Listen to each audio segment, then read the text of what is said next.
নমস্কার বন্ধুরা, আমি পায়েল চলে এসেছি আর একটা নতুন রেসিপির সঙ্গে। সবাইকে জানাই স্বাগত। বন্ধুরা কেমন আছো? তো আজকে আমি একটা রেসিপি বানাবো, তো একদম নিরামিষভাবেই। তো নিরামিষ বলা যায় না বন্ধুরা, এখানে একটুখানি রসুন লাগবে। তো আজকে শীতের সবজি দিয়ে দারুণ একটা রেসিপি বানাবো। তো তোমরা এখানে মাছ মাংস ছাড়াই এটাই খুব খেতে ভালো লাগে বন্ধুরা। তো শীতের সবজি মানেই তো একটা অন্যরকম। তো আজকে নিয়ে চলে এসেছি, দেখো এখানে আমি বানাবো শীতের সবজি দিয়ে পালং শাক দিয়ে আজকে পালং শাকের ঘন্ট। তো পালং শাকের রেসিপিটি পুরো দেখার জন্য অনুরোধ রইল। তো আজকে কি নিয়ে নিয়েছি একটুখানি বলে দিই। তো এখানে নিয়ে নিয়েছি আলু, কেটে নিয়েছি ডুমো ডুমো করে। এখানে নিয়েছি দেখো এখানে কুমড়োটাও ডুমো ডুমো করে নিয়েছি, আর এখানে বেগুনটাও স্কোয়ার ডুমো ডুমো করে নিয়েছি, আর এখানে নিয়ে নিয়েছি মূলো, আর নিয়ে নিয়েছি এখানে পালং শাক। আর এখানে আজকে বানাবো বলে নিয়ে নিয়েছি এখানে বড়ি, ডালের বড়ি। এখানে আছে 3-4 কোয়া রসুন, আর এখানে 3টে কাঁচা লঙ্কা। তো আজকে খুব কম মশলা দিয়ে এই রান্নাটা বানাবো। চলুন দেখে নেওয়া যাক কীভাবে এটা আমি বানাই। প্রথমে এখানে একটা কড়াই বসিয়ে দিয়েছি বন্ধুরা, দেখুন। তো কড়াইয়ের মধ্যে দিয়ে দেবো অল্প পরিমাণ একটু জল। তো অল্প করেই আমি একটু জল দিয়ে কড়াইয়ের মধ্যে দিয়ে দিলাম একটু লবণ। তো এখানে দিয়ে দেবো কয়েকটা কাঁচা লঙ্কা নিয়েছিলাম, সেই কাঁচা লঙ্কাটা চিড়ে নিয়েছি। তো এখন দিয়ে দিলাম কাঁচা লঙ্কা, এর মধ্যে দিয়ে দেবো একটুখানি হলুদের গুঁড়ো। তো দিয়ে দিচ্ছি অল্প পরিমাণ একটুখানি হলুদের, দিয়ে দেবো একে একে সব সবজিগুলো। এর মধ্যে দিয়ে দিচ্ছি প্রথমেই আলুটা দিচ্ছি। আলুটা একটু সিদ্ধ হতে দেরি হয়, তো তার জন্য আমি আলুটা আগে দিলাম। আলু আর মূলোটা প্রথমেই একটু দিয়ে একটুখানি ঢাকা দিয়ে সিদ্ধ করে নেব। কুমড়োটা আর বেগুন আর পালং শাক পরে দেবো বন্ধুরা। তো দেখো আমি যেভাবে বানাই, তো একদম কম তেলে এটা বানানো যায়, আর কম মশলাতেও বন্ধুরা। এখানে শুধুমাত্র জিরে, একটুখানি জিরে বাটা ইউজ করব এই তরকারিটা। তো এটা কিছুক্ষণ ঢাকা দিয়ে এখন সিদ্ধ করে নেব। কুমড়োগুলো দিয়ে দেবো, যেহেতু এগুলো অল্প অল্প সিদ্ধ হয়ে গেছে। এখানে আলু আর মূলোটা প্রায় সিদ্ধ হয়ে গেছে। এখন কুমড়ো আর বেগুনটা একসঙ্গে দিয়ে দিচ্ছি। তো কুমড়োটা আগে দিলে বেশি ঘেটে ঘেটে যাবে বন্ধুরা, খেতে ভালো লাগবে না, তো তার জন্য আমি পরে দিলাম। এর মধ্যে দিয়ে দিয়েছি কুমড়ো, আর এদিকে বেগুনটা, এর মধ্যে দিয়ে দেবো পালং শাক। তো দিয়ে কিছুক্ষণ আরও ঢাকা দিয়ে এটা জাল দেবো। যেহেতু আমি কম জল দিয়েছি বন্ধুরা, এখানে খুব একটা জল লাগবে না, কারণ পালং শাক থেকে জল উঠবে। তো দেখো এই নিরামিষ তরকারিটা খেতে খুব টেস্ট হয় বন্ধুরা। তো দেখো এটা ঢাকা দিয়ে রেখে দেবো বেশ কিছুক্ষণ ধরে। এখন দেখুন বন্ধুরা, তো সবজিগুলো দিয়ে বেশ কিছুক্ষণ ঢাকা দিয়ে রাখার পর তো কতটা জল উঠেছে দেখুন।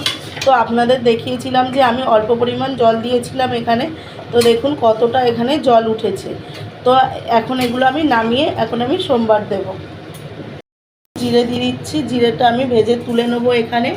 তো দেখো বন্ধুরা, জিরেটা একটুখানি তেল দিয়ে দেবো এর মধ্যে। এখন অল্প একটুখানি তেল দেবো, দিয়ে যাতে জিরেটা ভাজা ভাজা হয়।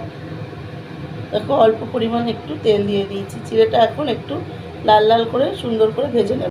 আর একটু তেল দিয়ে দিচ্ছি, দিয়ে বড়িগুলো সুন্দর করে একটু লাল লাল করে ভেজে নেব।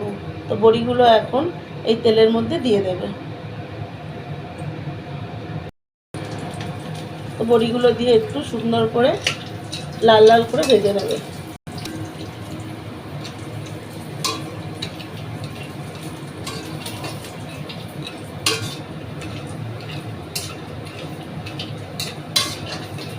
এখন লাল লাল করে ভাজা হয়ে গেছে, এবার নামিয়ে নেব।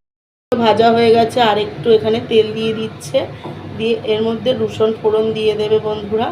তো দেখো যে কিভাবে এই রান্নাটা হয়, নিরামিষ বলা যায় না, একটু রসুন ফোড়ন দিলে শাকের তরকারি যেহেতু শীতকালীন সবজি, তো তার জন্য ভালো লাগে বন্ধুরা। তো এখানে আমি অল্প পরিমাণ 3 থেকে 4 কোয়া রসুন এখানে ফোড়ন দেওয়া হয়েছে। রসুনটা একটু লাল লাল করে একটু ভেজে নেবেন। আমার রসুনটা ভালো করে হয়ে গেছে, এখন সবজিগুলো এর মধ্যে দিয়ে দেবে। তো সবজিগুলো দেওয়া হয়ে গেছে, দিয়ে বেশ কিছুক্ষণ আরও ফুটিয়ে নেবে বন্ধুরা। দেখো আমি পরে এখানে কুমড়ো আর বেগুনটা দিয়েছি, তো তার জন্য একটু গোটা গোটা রয়েছে, বেশি ঘেটে গেলে ভালো লাগে না। তো এখানে আমি অল্প পরে একটু আলু কুমড়ো অল্প অল্প করে ঘেটে দেবো, কারণ না ঘেটে দিলে খুব একটা শক্ত থাকলেও ভালো লাগে না। তো দেখো কুমড়োগুলো একদম গোটা গোটা রয়েছে, আর একটু সিদ্ধ হবে, তো তার জন্য এটা রেখে দেবো। একটু তরকারি, তো তার জন্য এখানে অল্প পরিমাণ একটুখানি চিনি দিয়ে দিচ্ছে। দেখো, তো চিনিটা দিলে এই তরকারির টেস্টও ভালো আসে। আর এখন দিয়ে দেবে এখানে বড়ি। তো বড়িগুলো ভেজে তুলে রেখেছিল, সেই বড়িটা এর মধ্যে দিয়ে দিই। অল্প পরিমাণ একটুখানি লবণ দেওয়া হলো, যেহেতু তখন আমি একদম অল্প পরিমাণ লবণ দিয়েছিলাম বন্ধুরা। তো দেখো এর মধ্যে একদম লবণ দিয়ে দিল, দিয়ে এখন এটাকে ভালো করে ফুটিয়ে নেবে। আর আগে থেকে যে জিরেটা বেটে রেখেছে, ভেজে তুলে রেখেছিল, সেটা একটুখানি শিলপাটাতে বেটে এই তরকারির মধ্যে দিয়ে দেবে। বন্ধুরা দেখুন, তরকারিটা অনেকটাই ঝোল মরে গেছে বা জলটা শুকিয়ে গেছে। এখন আমি জিরেটা যে রেখেছিলাম সেইটা এখন দিয়ে দিচ্ছি। একটুখানি শিলপাটাতে বেটে দিয়েছিলাম, তো এখন দিয়ে একটু নাড়াচাড়া দিয়েই তরকারিটা নামিয়ে নেবো। পুরো রেডি হয়ে গেছে বন্ধুরা একদম তরকারিটা। তো দেখো, তো এখন এটা আমি নামিয়ে নেব। বন্ধুরা এখানে আমার সবজির রেসিপিটা হয়ে গেছে, এখন আমি নামিয়ে নিয়েছি।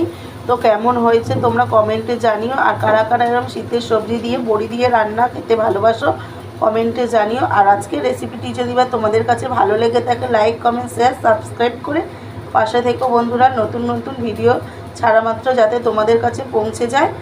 আর নতুন বন্ধু হয়ে যাবে চ্যানেলটিকে সাবস্ক্রাইব করে পাশে থেকো। ততক্ষণে ভালো থেকো, সুস্থ থেকো বন্ধুরা। আবারও দেখা হবে একটা নতুন কোনো রেসিপির সঙ্গে। টাটা বন্ধুরা।